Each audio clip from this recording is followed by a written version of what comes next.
OMG, you're not going to believe me, except yes, you will. It was my professional opinion that what we were watching was something that was concocted entirely by Ryan Reynolds, because I just see his entire personality type. Now that I realize he's a narcissist, narcissists always believe they can act their way out of everything, right? Like, hi, have you met Brian Freedman yet? I know I haven't, but I wouldn't try this. Judge Lehman responds to this order and he just slaps her down. In a world where sometimes people judge you before they give you a chance. Brian Freedman just ended. Hollywood's golden couple, Blake Lively and Ryan Reynolds, might be witnessing the collapse of their empire right before their eyes. And the man pulling the strings? None other than Brian Freedman, a legal powerhouse known for his cutthroat strategies. When this guy gets involved, it's not just a slap on the wrist, it's total annihilation. And if you think this is just another celebrity lawsuit, think again. Freedman's legal offensive is shaking Hollywood to its core. So, how did one lawsuit spiral into a career-ending nightmare? Let's break it down. It all started when Blake Lively made shocking accusations against Justin Baldoni, her co-star and director in the film It Ends With Us.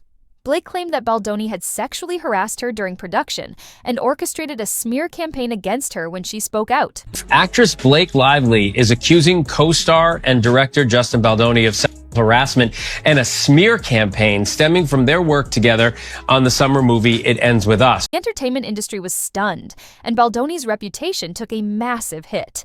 The allegations sent shockwaves through Hollywood. Social media exploded with support for Blake, with fans rallying behind her bravery. I Stand With Blake began trending overnight, and Baldoni's name became synonymous with scandal. Industry insiders whispered that Baldoni's career was over before he could even respond. Studios distanced themselves, and projects he was attached to started to crumble under public pressure. The power of public opinion was suffocating, and for a moment, it seemed like Blake had successfully exposed another abuser in the entertainment industry.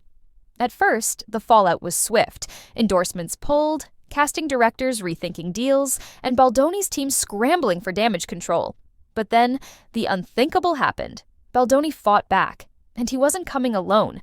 Enter Brian Freedman, a name that sent chills down the spine of even the most powerful Hollywood elites. Freedman didn't just take on Blake's accusations as another case to defend, he turned the entire narrative upside down. Within days, documents started surfacing, emails, text messages, behind-the-scenes footage that painted an entirely different picture. Actor-director Justin Baldoni is now suing his former co-star Blake Lively and her husband Ryan Reynolds, seeking more than $400 million in damages, accusing them of defamation and extortion. Are you going to sue Blake Lively too? Into oblivion. Suddenly, the world wasn't so sure about Blake's story anymore. The internet, once her strongest ally, began asking questions. Had she exaggerated? Was there more to the story? And most importantly, had she just picked a fight with the most dangerous lawyer in Hollywood? If you don't know who Brian Freedman is, let's put it this way. He's the guy Hollywood elites call when they need a career-saving miracle. He's been involved in some of the biggest legal battles in the industry, and his track record is terrifyingly good. She'll definitely be sued. There's no question about that. Man, it's just a matter of when and for what, and whether she's included with others or not. And frankly, I'm not prepared to give up our legal strategy. Freedman doesn't just defend his clients, he obliterates their enemies. The moment Freedman stepped in, the game changed. He saw Blake's accusations as more than just a legal issue. He saw an opportunity to go on the offensive, and that's exactly what he did. Freedman immediately began dismantling Blake's credibility, digging through years of emails, text messages, and behind-the-scenes footage to find inconsistencies in her claims. He wasn't just trying to disprove her allegations, he was constructing an entirely new narrative. Leaked messages suggested that Blake had privately expressed concerns about the film's reception months before making her accusations. Anyways, Judge Lehman responds to this order and he just slaps her down. I don't know what else to say. Probably because he doesn't take kind to just being manipulated. You should just been like, I want an extension because I don't have any proof. Counsel for Miss Lively has made it clear that Miss Lively does not want Mr. Freedman to be the attorney who takes her deposition. Essentially, the judge agreed and told her lawyer that she does not get to choose who deposes her. Was this a carefully orchestrated move to protect her own career? Freedman made sure the public started asking that question, but he didn't stop there. Freedman called in favors from Hollywood's most powerful players, urging producers, directors, and executives to weigh in. Soon, anonymous sources started coming forward with stories that painted a very different picture of Blake's behavior on set. Was she the victim she claimed to be, or was she using the number sign Me Too movement as a shield? Freedman's strategy was relentless. He planted doubt everywhere. He didn't just counter Blake's allegations, he turned her into the villain. And with every new revelation, the court of public opinion began to shift. The world was no longer convinced that Blake was the innocent party in this legal war. Hollywood knew what was happening. They had seen Freedman work before, and if history was any indication, Blake and Ryan were in for the fight of their lives. Section 3. The $400 million lawsuit. Blake and Ryan fight back. Most people expected Baldoni to try and settle, maybe issue a public statement to save his career. But Freedman doesn't play defense. He attacks. He immediately filed a $400 million lawsuit against Blake Lively and Ryan Reynolds, accusing them of defamation and extortion.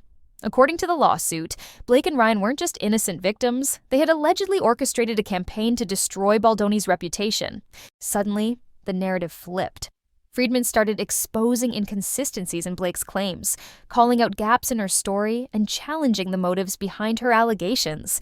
The once untouchable couple was now on the defensive, scrambling to counter Freedman's relentless legal onslaught. Blake and Ryan's brand has always been built on likability, charm, and a wholesome public image. But Freedman's aggressive countersuits have started to erode that carefully crafted persona.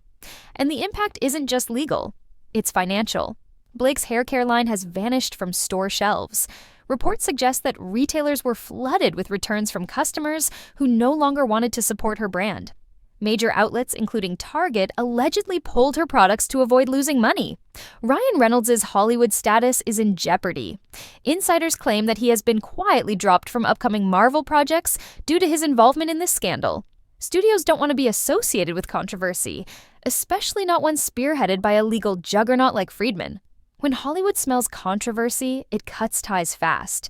At first, their industry friends stayed silent, but now the distance is undeniable. Blake's upcoming film projects are mysteriously on hold. Ryan's promotional materials for Deadpool are shrinking. Even their closest celebrity friends have stopped defending them. Hollywood is abandoning them. And when the industry turns its back, there's no coming back. Freedman's brutal legal attack has done more than shake their careers. It's shattered their public image. Blake is being called manipulative and opportunistic. Ryan's once funny persona is cracking under scrutiny. Memes are mocking their downfall, and late-night hosts are making jokes at their expense. And the worst part? Brands are walking away. Hugo Boss is reconsidering Ryan's contract. Blake's deals with Chanel and L'Oreal are being reviewed.